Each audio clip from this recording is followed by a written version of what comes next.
Hello guys, I'm back with another video for 7th class. In the last video we discussed about the evaporation, the process of evaporation. What is the process of evaporation? Change of water into waves is known as evaporation. The process in which water vapor changes into water is called condensation. Clouds are tiny droplets of water hanging in the above air. So let us discuss about some of the important terms in rain. Water cycle, the process of water evaporating from the seas, forming clouds in the sky, coming down as rain, flowing down the slopes of the land in the form of rivers, and finally joining into the sea is called water cycle. We already know what happens when it rains. So please look at this picture and you can see the clouds are rising up as evaporation occurs, and gradually condensation occur and falling into the land and forming rivers and going back into the sea. What is precipitation? Different forms of condensation of water vapors is known as precipitation. This may take place in the form of dew, fog, rain, snow or hail. We already know about that. These water vapors gradually change into dew. Sometimes it starts to precipitate, it starts to condense. There are different forms of precipitation, that is, one of them is rain, another one snow, and so on. Humidity, the amount of invisible water vapors present in the atmosphere is known as humidity. When temperature and humidity rise, we feel uncomfortable, we perspire, and the sweat does not evaporate quickly. We feel sticky, and such weather is called salt. So when humidity increases, that means this water vapor is actually present in the atmosphere in a higher amount than usual. We can use a humidity measuring tools to actually know how much humidity exists in the present atmosphere. Well, let's jump into the new topic, winds and clouds. We already know what is wind, fast air moving from one side to another side, and you already know what are clouds. Clouds are water vapor which is up above the sky. Since evaporation takes place all over the earth's surface, clouds are also being formed all over.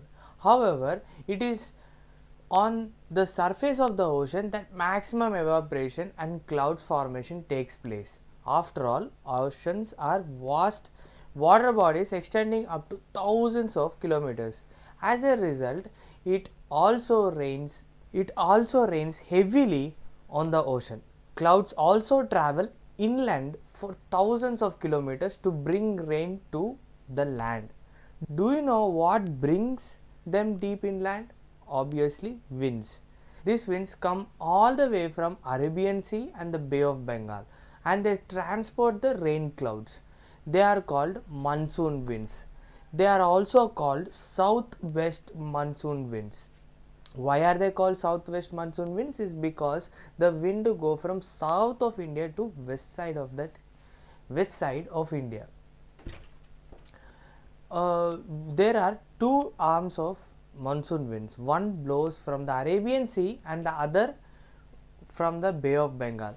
The arrows in the map one show the direction. If you see the direction, you can see that is why it's known as southwest monsoon winds, whereas there is winds coming from Arabian Sea as well and Bay of Bengal as well. As interesting fact is because of pressure differences in the atmosphere.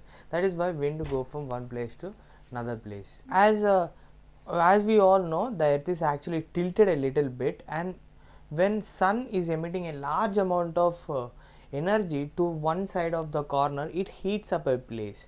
So when it heats up that area, gradually evaporation occurs, and when that evaporation occurs, there is a large amount of cloud formation.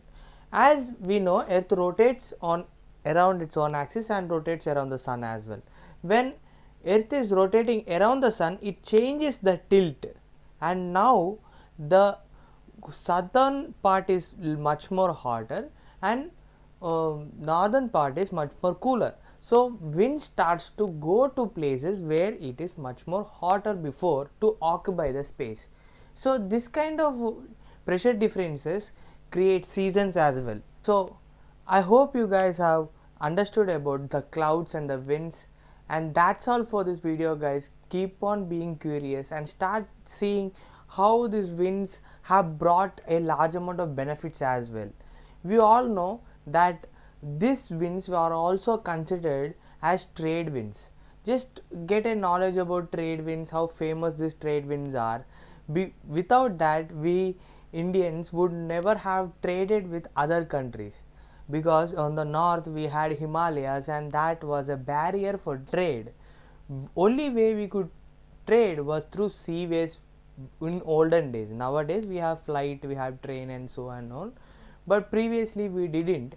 So this was actually a topic to be thought of and have a little bit of research about it, just to make people a little bit curious. So thank you guys and have a nice day.